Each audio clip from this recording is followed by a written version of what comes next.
Karibasaveshwara agri India private limited ರವರ number 1 sprinkler pipe. August ತಿಂಗಳಲ್ಲಿ ಸುರಿದ ಭಾರೀ ಮಳೆಗೆ ಧಾರವಾಡ ಜಿಲ್ಲೆಯಲ್ಲಿ ಸಾಕಷ್ಟು ಹಾನಿ ಸಂಭವಿಸಿದೆ. ಕೃಷಿ ಮತ್ತು ತೋಟಗಾರಿಕಾ ಬೆಳೆಗಳು ಸೇರಿ ಸುಮಾರು 93,496.98 ಹೆಕ್ಟೇರ್ ಪ್ರದೇಶದಲ್ಲಿ ಬೆಳೆ ಹಾನಿಯಾಗಿದೆ. ಜಂಟಿ ಸಮಿತಿ ಮೂಲಕ ಸಮೀಕ್ಷೆ ಮಾಡಿ ನಿನ್ನೆಯೇ ಅಂತಿಮ ವರದಿಯನ್ನ ಸರ್ಕಾರಕ್ಕೆ ಸಲ್ಲಿಸಲಾಗಿದೆ. ಧಾರವಾಡ ಜಿಲ್ಲಾಡಳಿತ ಸಿಎಂ ಸಿದ್ದರಾಮಯ್ಯ ಜೊತೆಗೆ ವಿಡಿಯೋ ಕಾನ್ಫರೆನ್ಸ್ನಲ್ಲಿ ಸಭೆ ನಡೆಸಿತು. ಈ ಸಭೆಯಲ್ಲಿ 2025ರ ಮುಂಗಾರು ಅವಧಿಯಲ್ಲಿ ಜಿಲ್ಲೆಯಲ್ಲಿ ಉಂಟಾದ ಅತಿವೃಷ್ಟಿ ಹಾಗೂ ತೆಗೆದುಕೊಂಡ ಕ್ರಮಗಳ ಕುರಿತು ಚರ್ಚಿಸಲಾಯಿತು.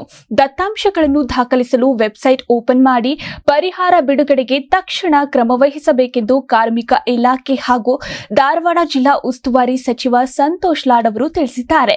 ರಾಜ್ಯದಲ್ಲಿ ಇದೇ ಮೊದಲಿಗೆ ಧಾರವಾಡ ಜಿಲ್ಲಾಡಳಿತವು ಸರ್ವೆ ಮುಗಿಸಿದೆ. ಜಿಲ್ಲೆಯ ಎಲ್ಲಾ ಗ್ರಾಮಗಳಲ್ಲಿ ಕೃಷಿ ಹಾಗೂ ತೋಟಗಾರಿಕಾ ಬೆಳೆ ಹಾನಿಯನ್ನು ಕಂದಾಯ, ತೋಟಗಾರಿಕೆ, ಕೃಷಿ ಇಲಾಖೆ ಅಧಿಕಾರಿಗಳ ತಂಡದಿಂದ ಜಂಟಿ ಸಮಿತಿಯನ್ನು ಪೂರೈಸಿದೆ. ಅಲ್ಲದೆ ಸಮೀಕ್ಷೆಯ ಅಂತಿಮ ವರದಿಯನ್ನು ಈಗಾಗಲೇ ಸರ್ಕಾರಕ್ಕೆ ಪ್ರಸ್ತಾವನೆಯೊಂದಿಗೆ ಧಾರವಾಡ ಜಿಲ್ಲಾಡಳಿತವು ಸಲ್ಲಿಸಿದೆ.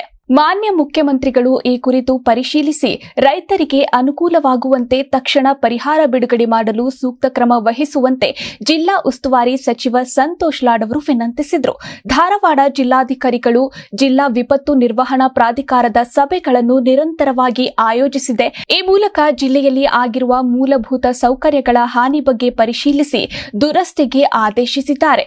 ಈ ಕುರಿತು ಅನುದಾನ ಬಿಡುಗಡೆ ಮಾಡಲು ಸಚಿವರು ಮುಖ್ಯಮಂತ್ರಿಗಳಲ್ಲಿ ಕೋರಿದ್ರು. ಪೂರ್ವ ಮುಂಗಾರಿನಲ್ಲಿ ಬಿತ್ತನೆಯಾಗಿದ್ದ ಬೆಳೆಗಳ ಫಸಲು ಕೊಯ್ಲಿಗೆ ಬಂದಾಗ ಮತ್ತು ಮುಂಗಾರಿನಲ್ಲಿ ಬಿತ್ತಿದ ಬೆಳೆಗಳು ಫಸಲು ಬಿಡುವ ಹಂತದಲ್ಲಿತ್ತು. ಆಗ ಜಿಲ್ಲೆಯಲ್ಲಿ ನಿರಂತರವಾಗಿ ಮತ್ತು ವಾಡಿಕೆಗಿಂತ ಹೆಚ್ಚಿದೆ ಪ್ರಮಾಣದಲ್ಲಿ ಮಳೆಯಾಗಿದೆ. ಆದ್ದರಿಂದ ಹೆಚ್ಚಿನ ಪ್ರಮಾಣದಲ್ಲಿ ಬೆಳೆ ಹಾನಿಯಾಗಿದೆ. ತಾವು ಸಹ ಬೆಳೆ ಹಾನಿ ಪ್ರದೇಶಗಳಿಗೆ ಖುದ್ದು ಭೇಟಿ ನೀಡಿ ಪರಿಶೀಲಿಸಿ ರೈತರೊಂದಿಗೆ ಸಂವಾದ ಮಾಡಿದೆ. ರೈತರು ಕಷ್ಟದಲ್ಲಿದ್ದಾರೆ. ಅವರಿಗೆ ನಿಯಮಾನುಸಾರ ಆದಷ್ಟು ಬೇಗ ಪರಿಹಾರ ಬಿಡುಗಡೆ ಮಾಡಲು ಮುಖ್ಯಮಂತ್ರಿಗಳಲ್ಲಿ ಸಚಿವ ಸಂತೋಷ್ ಲಾಡ್ ಅವರು ಮನವಿ ಮಾಡಿದ್ರು. ಜಿಲ್ಲಾಧಿಕಾರಿ ದಿವ್ಯಪ್ರಭು ಅವರು ಮಾತನಾಡಿ, ಜಿಲ್ಲೆಯಲ್ಲಿ ಅತಿವೃಷ್ಟಿಯಿಂದ ಆಗಿರುವ ಬೆಳೆ ಹಾನಿ ಸಮೀಕ್ಷೆಯನ್ನು ಪೂರ್ಣಗೊಳಿಸಿ ಅಂತಿಮ ವರದಿಯನ್ನು ಈಗಾಗಲೇ ಸರ್ಕಾರಕ್ಕೆ ಸಲ್ಲಿಸಲಾಗಿದೆ.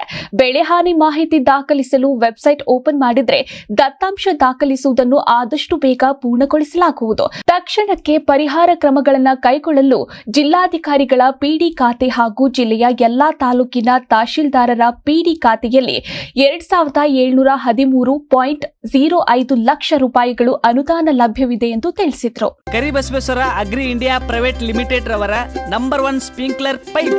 ನಾನು 86 ಕೆಜಿ ಇದ್ದವಳು 71 ಕೆಜಿ ಬಂದಿದ್ದೀನಿ. ವಯಸ್ಸಾದ್ಮೇಲೆ ಸ್ಮಾರ್ಟ್ ಆಗಿ ಕಾಣ್ತೀರಾ ಅಂದ್ರೆ ಜಿನ್ನಿ. 126 ಕೆಜಿ ವೇಟ್ ಇದ್ದು ನಾವು ಈಗ 114 ಕೆಜಿ ಲೆಕ್ಕ ಬಂದಿದ್ದೀವಿ. ಯಾವುದೇ ಸೈಡ್ ಎಫೆಕ್ಟ್ ಆಗಿಲ್ಲ. 84ರಿಂದ 50 ಕೆಜಿ ಬಂದೆ. ಆಮೇಲೆ ಸಣ್ಣಗೆ ಫಿಟ್ ಆಗಿದ್ದೀನಿ. ಅದಕ್ಕೆ ನಾನು ಯೂಸ್ ಮಾಡ್ತಾ ಇರೋದು ಜೀನಿ ಸ್ಲಿಮ್.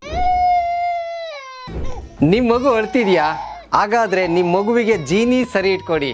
ಯಾಕಂದ್ರೆ ಜೀನಿ ಸರಿ ಇಟ್ಟು ನಿಮ್ಮ ಮಗುವಿಗೆ 100% ಸರಿಯಾದ ಆಹಾರ. ನಿಮ್ಮ ಮಗು ನೆಮ್ಮದಿಯಾಗಿ ನಿದ್ದೆ ಮಾಡಬೇಕಾ, ದಷ್ಟಪುಷ್ಟವಾಗಿ ಬೆಳಿಬೇಕಾ? ಹಾಗಾದ್ರೆ ಜೀನಿ ಸರಿ ಇಟ್ಟು ಕೊಡಿ. ಎಲ್ಲಾ ಮೆಡಿಕಲ್ ಶಾಪ್ಗಳು, ದಿನಸಿ ಅಂಗಡಿಗಳು, ಸೂಪರ್ ಮಾರ್ಕೆಟ್ಗಳಲ್ಲಿ ಲಭ್ಯ.